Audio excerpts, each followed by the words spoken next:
Welcome back to The Count. I'm Lydia Serrani. We're closing out today's show with some of the outrageous things members of the liberal media have said this week. And we start off with MSNBC's Nicole Wallace, fear-mongering over what President Trump would do if he won the presidency.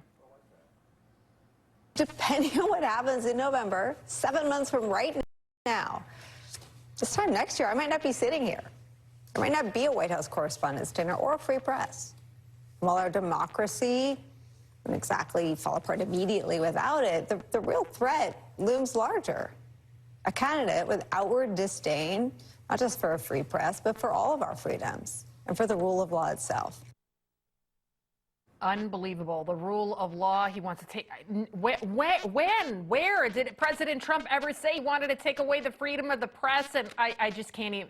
Joining us now, publicist and member of Project 21, Whitley Yates, also with the second vice president for the National Federation of Republican Women, Karen Newton. Whitley, what do you think about Nicole Wallace there? A little hyperbolic, you think?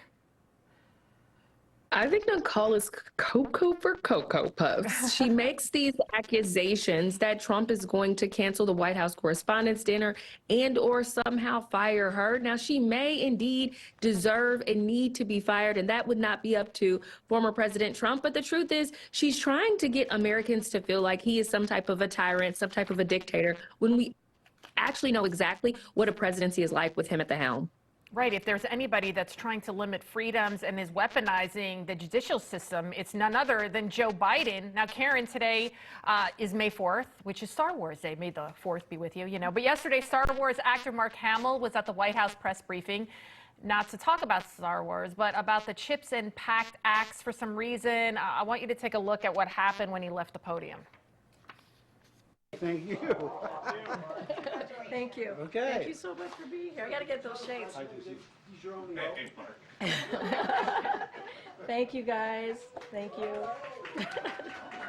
No one ever claps for me when I get off the podium. I'm just saying. What did you think about that? She said no one claps for me, maybe because she's the worst press secretary in history. Well, that could actually be the reason why. But what struck me the first time I saw that, I was looking at it on social media and I started laughing. And I was like, so what is your job here? Are you press secretary or are you an actor? Mm-hmm. Well, quite frankly, she's a very good actor, but no one is clapping for her because that's not the job of the press secretary to get accolades. Mm-hmm. A big ego, huh? Absolutely. Whitley, what did you make of the left-wing media and how they are categorizing not only the trials with Trump, but downplaying even the reception that he gets from people? He was at the firehouse here in Midtown Manhattan, and you got the firefighters. They're ecstatic to see him versus what you're seeing with Joe Biden. He can never get the crowds that President Trump gets, yet they refuse to show it. They won't even cover it. What do you think about that? I really think that the media is masking the momentum of former President Trump. And I think that they're masking it on purpose. When you are able to look at how he is creating, cultivating, and driving momentum, not only throughout the campaign, but also throughout his court trial, it's unprecedented, the level of momentum and how people have galvanized around him. And the media is really attempting to mask and suppress that. And now the biggest story of this past week has been the campus chaos, but check out how one CNN reporter covered the NYPD's clearing out of the rioters who occupied Columbia University's Hamilton Hall. I have never seen a response like this, a mobilization like this, the way the NYPD came in with such force, with such precision. And it's clear, you know, in part, this was to send a message, in part to protect themselves. Something very significant happened here. They had to take this extreme measure and essentially come on campus, use the tactics that they did to get inside Hamilton Hall. It's so significant. I mean, this is a university, right? This is Columbia University. Oh, what did you think about that? I'll get your, what do you guys think? Well, I was distraught when I heard that.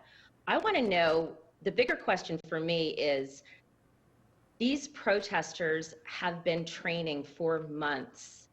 And if President Sharif knew that this was going on, and Mayor Eric Adams knew this was going on. Then obviously the DOJ knew that these students were being indoctrinated to believe, part of their training, they tell the students that Hamas is defending the Palestinians, which kind of legitimizes Hamas, right? Mm-hmm.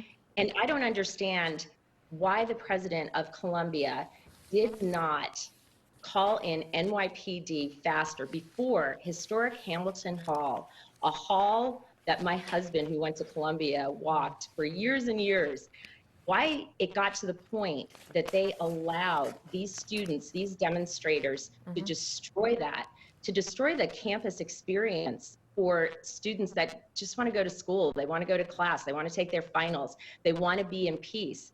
And how is it that it got to the point that we put our NYPD in such a dangerous position? It should have been stopped a long time ago. It should have been stopped a long time ago, and we should cut off the funding at this point for all of these universities that allowed this chaos, this anti-American sentiment to just spread like wildfire. Thank you guys so much for joining us. All right.